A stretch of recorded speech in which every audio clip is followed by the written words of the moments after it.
చక్రవర్తి గారు నమస్తే సార్. నమస్కారం కార్తిక్ గారు, బాగున్నారా? బాగున్నాను సార్. ఎలా ఉన్నారు మీరు? వెరీ గుడ్ అండి. సంక్రాంతి బాగా జరుపుకున్నట్టున్నారు. మంచి పర్వాలేదండి. సంక్రాంతి విజయవాడ వెళ్ళి వచ్చాము, అమరావతి తిరిగి వచ్చాను. ఓకే. అమరావతిలో జరిగిన విధ్వంసం చూసి వచ్చాను. Okay. Nice nice. Okay sir, latest hot news 17A judgement మీద ద్విసభ్య ధర్మాసనం. ఒకళ్ళు 17A వర్తిస్తుందన్నారు, ఒకళ్ళు 17A వర్తించదు అన్నారు. అంటే హెడ్డా టైలా అంటే గోడు పడింది. హాఫ్ ఎలా చూస్తారు అసలు ఈ వర్డిక్ట్ ని ఎలా అనలైజ్ చేయాలంటే మీలాంటి ఆ, న్యాయ న్యాయం తెలిసిన వాళ్ళకి, చట్టాలు తెలిసిన వాళ్ళకి సాధ్యం. బాగా చెప్పండి సార్, ఎలా చూస్తారు? లేదు అంటే ఈ కేసు సుప్రీంకోర్టు వెళ్ళినప్పటి నుంచి, సుప్రీంకోర్టు ఏంటి అసలు, ఈ కేసు కోర్టుకు వెళ్ళినప్పటి నుంచే రాజకీయాలతో కలిసిపోయిన కేసు, రాజకీయంగా ఆ, ఎంతో కొంత ప్రభావం చూపించిన case. Right from ACB court దగ్గర నుంచి మొదలు పెడితే హైకోర్టులో హైకోర్టులో ఇచ్చిన తీర్పు, అక్కడ వాదన జరిగిన తీరు, దాని తర్వాత సుప్రీంకోర్టులో జరిగిన డిలేస్, దాని తర్వాత ఈ బెంచ్కున్న పేరే రాజకీయాల బెంచ్. ఇది నేను చెప్పటం కాదు, ఇది జగమెరిగిన సత్యం. సుప్రీంకోర్టు సీనియర్ న్యాయవాది దుష్యంత్ దాబే ఈ బెంచ్ గురించి మాట్లాడటం జరిగింది. బీజేపీ ప్రభుత్వానికి అనుకూలంగా ఏమైనా కావాలంటే వెళ్ళేది ఈ బెంచ్కి. ఆ, ఇదే కాదు, ఈ కేసు చంద్రబాబు నాయుడు గారి స్కిల్స్ కేసు. యాక్చువల్లీ వెళ్లాల్సింది అభయ్ ఆలోక్ అనే జడ్జి గారి దగ్గరికి. కారణం ఏంటంటే, సాంప్రదాయం సుప్రీంకోర్టులో ఏంటి అంటే, ఒక జడ్జి ఒక తరహా కేసులు వింటుంటాయి, మిగిలిన కేసులు కూడా ఆయన దగ్గరికి వెళ్ళటం అనేది మామూలుగా సుప్రీంకోర్టులో ఆ, జరిగే విధానం. అప్పటికే నాకు గుర్తుండి పేరు గంటి సుబ్బారావు గారు అనుకుంటా, ఆయన కేసు స్కిల్స్ కేసు సుప్రీంకోర్టుకి వెళ్ళింది బెయిల్ కొరకు. ఆయనకు బెయిల్ కూడా వచ్చింది. దాని తర్వాత స్కిల్స్ కేసు చంద్రబాబు నాయుడు గారిది క్వాష్ పిటిషన్ వెళ్తే ప్రధాన న్యాయమూర్తి చంద్రచూడ్ గారు బెంచ్ మార్చారు. ఈ బెంచ్ ఈ కేసుకే కాదు, డికే శివకుమార్ కేసు కూడా దీనికే బలవంతంగా పంపించడం జరిగింది. తమిళనాడులోని స్టాలిన్ ప్రభుత్వంలో మంత్రి ఒకరున్నారు, ఆయన కేసు వెళ్ళింది. దాంతోపాటు కొంచెం రాజకీయంగా సున్నితమైన ఇతర కేసులు కూడా ఇదే బెంచ్కి పంపించడం జరిగింది. సుప్రీంకోర్టు ప్రధాన న్యాయమూర్తి is also called master of the roster. అంటే ఏ కేసులు ఎవరికి వెళ్ళాలనేది ఆయన నిర్ణయిస్తారు. కానీ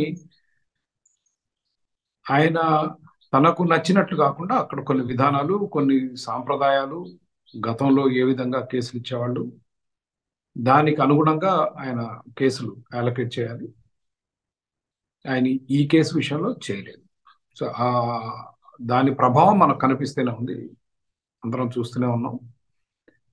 కోర్టులు రాజకీయంగా ప్రభావితం అవుతున్నాయా అంటే, మరి అది ప్రజలు జరిగే పరిణామాలను చూసి నిర్ణయించుకోవాలి. ఓకే, అంటే సార్ ఇప్పుడు భవిష్యత్ ఎలా ఉండబోతుంది ఈ కేసు? అంటే మీరు ప్రిడిక్ట్ చేసేది, గతంలో మీరు ప్రిడిక్ట్ చేశారు ఇది తీర్పు ఈ బెంచ్ ద్వారా రాకపోవచ్చు, దీన్ని ఆ, వేరే బెంచ్కి రిఫర్ చేయొచ్చు లేదా రాజ్యాంగ ధర్మాసనానికి బెంచ్ చేయొచ్చు అని మీరు మా ఛానల్లో ప్రిడిక్ట్ చేశారు. అంటే కొంచెం దగ్గరగానే తీర్పు అయితే లాజికల్లీ కన్క్లూజివ్ తీర్పు అయితే రాలేదు. ఇప్పుడు ఈ 17A కేసు ఏదైతే చంద్రబాబు గారిది ఉందో భవిష్యత్తులో ఎటువంటి మలుపులు తిరిగే అవకాశం ఉందని మీ అంచనా? త్రిసభ్య ధర్మాసనానికి పోతే మరి ఐదుగురు ఉండే బెంచ్కి పోతే ఈ కేసుకు అంత సీన్ లేదు, ఇది చాలా చిన్న కేసు. ఆ, కాకపోతే రాజకీయాలతో ముడిపడి ఉన్న కేసు కాబట్టి మరి చూడాలి ఏమవుద్ది అనేది. కాకపోతే ఎన్నికలకు ముందు ఇక తీర్పు వచ్చే అవకాశం లేదనేది స్పష్టంగా ఉంది. అదే నిన్న ఈ కేసుని క్వాష్ చేస్తుంటే దాని పరిణామాలు ఇంకో రకంగా ఉండేవి. ఆంధ్రప్రదేశ్ మొత్తం దద్దరిల్లిపోయేది, జనాలందరూ రోడ్ల మీదకి వచ్చేవాళ్ళు, సంబరాలు చేసుకునేవాళ్ళు. జగన్మోహన్ రెడ్డి అరాచకం ప్రజలకు తెలిసేది. ఆ, కాబట్టి దాన్ని త్రిశంకు స్వర్గంలో పెడితే ఎన్నికల దాకా ఆయన కాస్త ప్రొటెక్షన్ వస్తుంది. మరి అందుకు చేశారని నేను అనట్లేదు, అది ప్రజలు నిర్ణయించుకోవాలి. ఎందుకంటే కోర్టుల మీద మనం ఇటువంటి ఆరోపణలు చేయటం సబబు కాదు. కాకపోతే వాళ్ళు చేసే చర్యలు మనం చూస్తే మనకు కొన్ని విషయాలు అర్థమవుతాయి. 2-3 నెలల్లో ఎన్నికలు ఉన్నాయి. ఎన్నికల ముందు ఈ క్వాష్ కనుక జరిగితే మీకు స్పష్టంగా జగన్మోహన్ రెడ్డి గారికి చాలా నష్టం జరుగుతుంది ఎన్నికల పరంగా. దీన్ని ఆపి పెడితే ఎన్నికల తర్వాత జరిగితే ఇక అప్పుడు ఎవరు పట్టించుకుంటారు, ఎవరు పట్టించుకోరు కదా. కాబట్టి దాని ప్రభావం కొంత ఉండొచ్చు అనేది నా అనుమానం. త్రిసభ్య ధర్మాసనం కానీ 5 జడ్జీలు ఉన్న బెంచ్కి వెళ్ళినా కానీ చివరికి నా ఆలోచన అయితే కొట్టేయాలి కేసు. 17A వర్తించదు. ఈ 17A అనేది అప్లై చేయాలి, ఏది పర్మిషన్ తీసుకోవటం. అదొకటి.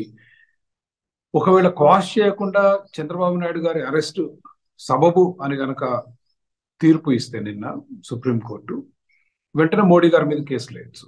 మోడీ గారి మీద కేసులు వేయాలంటే ఈరోజు 17A అడ్డు. ఎందుకంటే రాష్ట్రపతి అనుమతి తీసుకోవాలి మోడీ గారి మీద కేసు వేయాలంటే. ప్రత్యేకంగా రఫాయల్ కేసులో చాలా కాలంగా కేసు వేయాలని చాలా మంది ఆసక్తితో ఉన్నారు. ఎందుకంటే అందులో అనిల్ అంబానీకి ఒక కాంట్రాక్ట్ ఇవ్వడం జరిగింది. అసలు అతనికి ఎటువంటి అనుభవం లేకుండా ₹100 కోట్ల కాంట్రాక్టు ఫ్రెంచ్ ఫైటర్ జెట్ల కొనుగోళ్లలో అవినీతి జరిగిందనేది, దాంట్లో మోడీ గారి పాత్ర ఉందనేది ఆరోపణ. ఆయన మీద కేసు వేయాలంటే రాష్ట్రపతి అంగీకారం తెలపాలి 17A ప్రకారం. కాబట్టి అది కూడా ఒక కారణం కావచ్చు. కాబట్టి will have to wait and see. Okay sir, అంటే ఇక్కడ ఇంకొకటి కూడా ఉంటుంది కదా, రేపు పొద్దున్న ఒకవేళ మీరు మీరు ఎక్స్పెక్ట్ చేస్తున్నట్టు 17A వర్తిస్తుంది అని కేసు కనుక క్వాష్ అయితే ఎందరో మంది రాజకీయ నాయకులకి కూడా ఇది వర్తిస్తుంది. అంటే భవిష్యత్తులో కూడా అంటే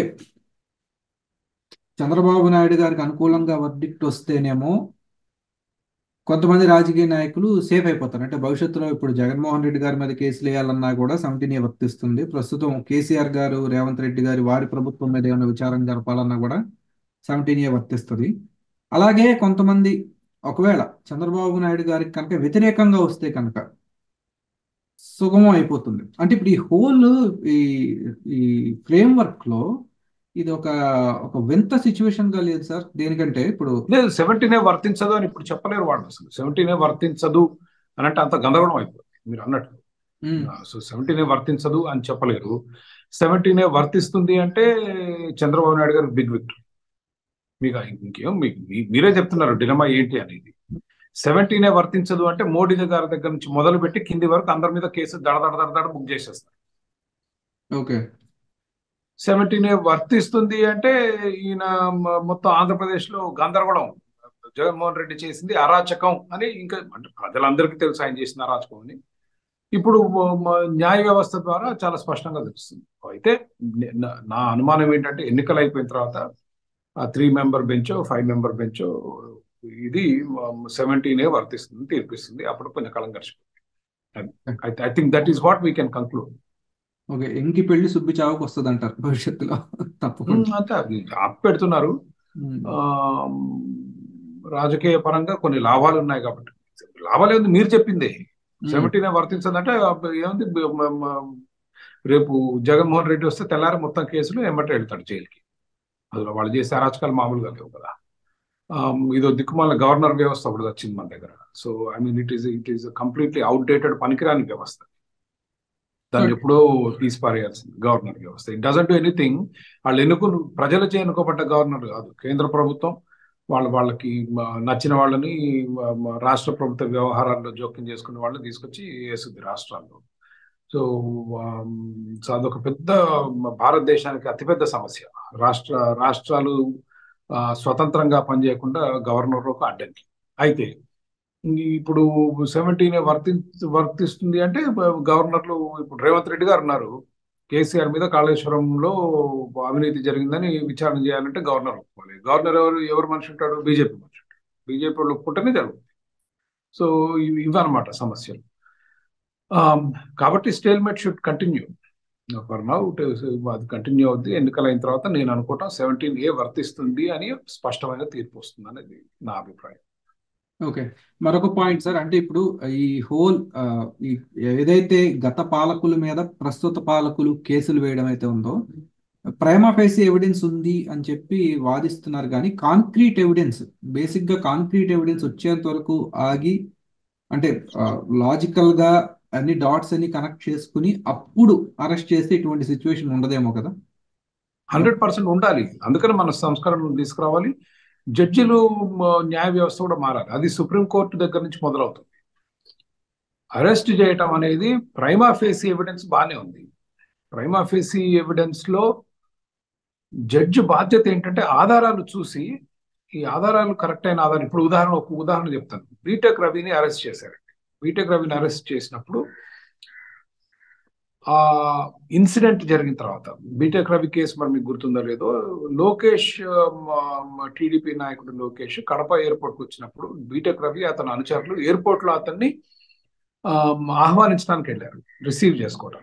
వెళ్తే పోలీసులు లోపలికి వెళ్ళనీయకపోతే కొత్త తొక్కిసలాట జరిగింది. ఆయన మీద కేసు పెట్టారు. ఏమని? అక్కడ ఎయిర్పోర్ట్ లో వచ్చే ప్రయాణికులకు ఇబ్బంది కలిగించారు, పోలీసులని నెట్టేయటం అట్లాంటివి చేశారు, ప్లస్ గేట్ ట్రాఫిక్ పోకుండా అడ్డుకున్నారని కేసులు పెట్టారు. అవేవి అరెస్ట్ చేసే కేసులు కాదు.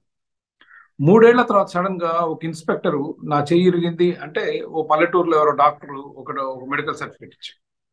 చెయ్యి ఇరిగిందన్న 3 ఏళ్ల తర్వాత వచ్చిన సర్టిఫికెట్ ఆ డాక్టర్ ఇచ్చిన దాన్ని బట్టి, ఈ పోలీసు అధికారి ఇచ్చిన రిపోర్ట్ని బట్టి కేసు కోర్టుకు వెళ్తే కోర్టు అతన్ని రిమాండ్ చేసింది, జైలుకి పంపించింది. ఇది కోర్టు చేసిన పద్ధతి కాదు. నా అభిప్రాయంలో కోర్టు చేసింది చాలా తప్పు. ఆధారాలు చూస్తే చిన్న పిల్లడు కన్నా అర్థమైంది కుక్డ్ అప్ ఎవిడెన్స్. కాబట్టి కోర్టుల మీద చాలా బాధ్యత ఉంటుంది, కానీ కోర్టులు బాధ్యత రాహిత్యంగా ప్రభుత్వం వెళ్ళి ఒక సెక్షన్ పడేసి 7 సంవత్సరాలు దానికన్నా అధికంగా శిక్ష పడే ఒక సెక్షన్ వాళ్ళ ఎఫ్ఐఆర్ లో పడేస్తే ఏమంటే రిమాండ్కి ఇస్తున్నారు. అది దురదృష్టకరం. అది మారాలి. ఇప్పుడు చట్టం కొంత మారాలి. చట్టం కన్నా న్యాయ వ్యవస్థలో, న్యాయ స్థానాల్లో, అది సుప్రీంకోర్టు దగ్గర నుంచి రావాల్సిన మార్గదర్శకాలు మీరు పిచ్చి పిచ్చిగా దేని బట్టి దానికి ప్రజల్ని జైళ్లలో వేస్తే వాళ్ళ స్వేచ్ఛా స్వాతంత్రాన్ని హరిస్తారు. కాబట్టి ఆచితూచి జైలుకి పంపించండి, రిమాండ్కి పంపించండి అని చెప్పాల్సిన అవసరం ఉంది. అది మా మార్పు రావాల్సిన అవసరం ఉంది భారతదేశం. ఓకే సార్, చూద్దాం మరి ఏమవుతుందో. ధన్యవాదాలు సార్ చక్రవర్తి గారు. థ్యాంక్ యూ కార్తిక్ గారు.